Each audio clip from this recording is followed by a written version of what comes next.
Get over here and see if you can get this toolbox off me. Come on, Buzz. Buzz, I can't do this without you. Everyone wants a friend. We all want that person to go to for advice or when we've had a bad day. We all want that person who we instantly think of inviting to the movies or going out to eat. And everyone needs a little help to find them. Today, I want to help you with that exact thing. This video will be a basic guide to making friends throughout your day-to-day life. If you already have a solid core group of friends, don't leave, because I think this video will still be valuable for you. I believe it's important to remind ourselves of these methods because it's very easy to become complacent once you find that long-term friend group. And of course, it's always nice to meet someone new. Throughout everything I discussed today, there is a universal theme I want to highlight. Recognize the inherent value that is present within everyone around you. That will be the key to building genuine and lasting connections. With that said, let's get started. We have to talk about being engaged and showing interest, because these two topics are arguably the most important behaviors to remember when making friends.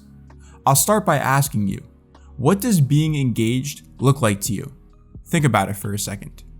For me, I can summarize my thoughts on engagement into this statement: being present in reality and showing that you are to others. Let me paint a scenario for you. Person A is in class with their head up, eyes wide open, good posture, and is giving off the feeling that they are completely aware of the people around them.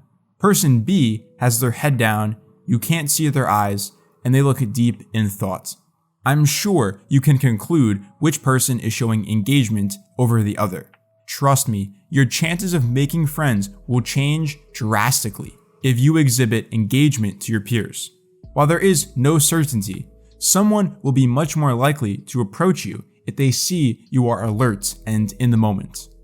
On the other hand, if you look like you are somewhere else or lost in thought, people will more than likely leave you alone. And sometimes that's not a bad thing, but regardless, displaying disengagement is definitely not the way to be making friends. Now, let's talk about showing interest. You get into a conversation with someone and want to show that you care about who they are and what they're saying. The great thing about human interaction is that the best ways to show interest are completely nonverbal. Before I highlight some examples, think about this for a second. If, during a conversation, you randomly said, "Hey, just wanted to let you know, I'm interested in this talk." Do you realize how awkward that would be? That's why nonverbal communication is so amazing. The most important ones are definitely consistent eye contact and positioning your body to face the person. Beyond the interaction itself, it is vital to actually remember what you talked about.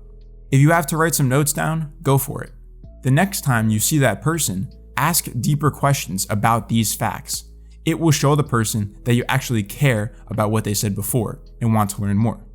To conclude this section, remember that everyone has doubts about whether others like us or not.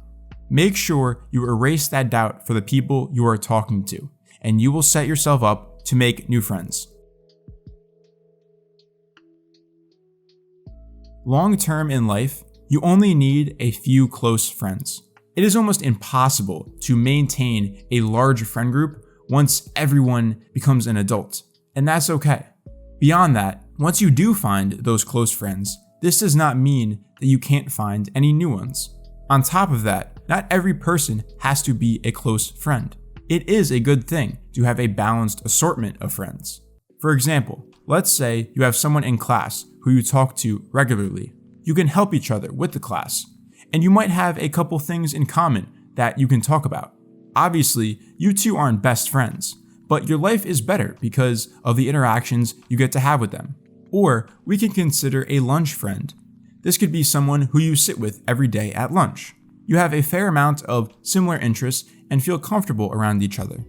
Again, you are not super close, but you still value the time you spend together between classes. These are just two examples, and I could go on with teammates, coworkers, and more. What you also should remember about these various levels is that they can change. You might grow closer to someone over time, or on the other end, you might naturally drift apart from a once close friend. What if you don't have a close friend yet? That's the final point we will focus on for this section. I cannot stress enough how important it is to be patient with finding a close friend. There's a reason why the saying, "good people don't come around often," is so popular. It might take years before you find that lifelong friend, but it will be worth it in the end. On the same note, if you are growing or want to grow closer to someone, be patient with that too. People open up at various speeds. It really is a person-to-person case, so don't get discouraged if you feel like the other person isn't on the same stage as you are.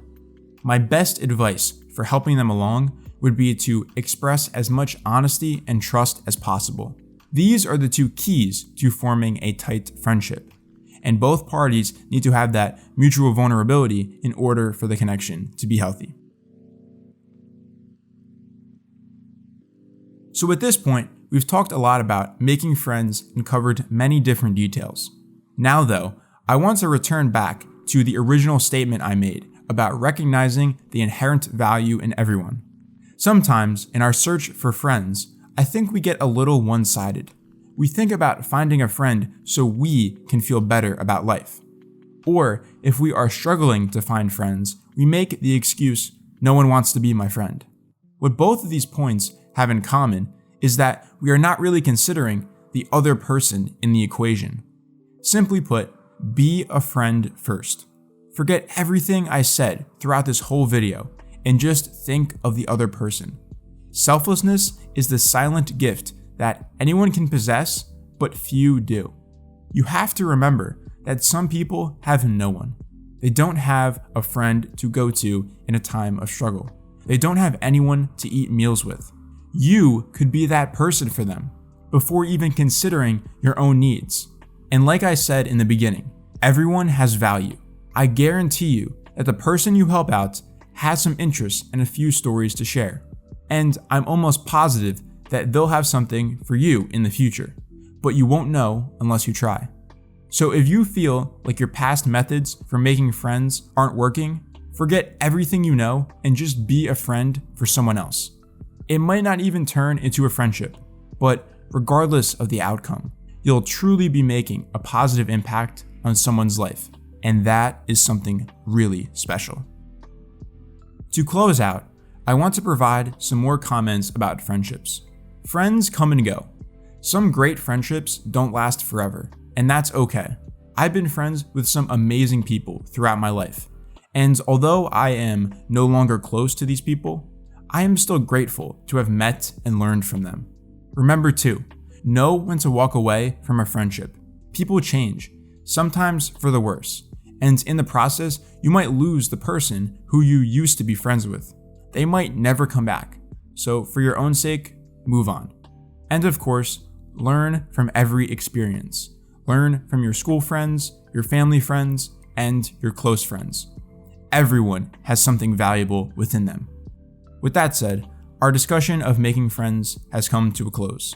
I hope you found this video worth your time, and if you have any future suggestions for videos, drop them in the comments.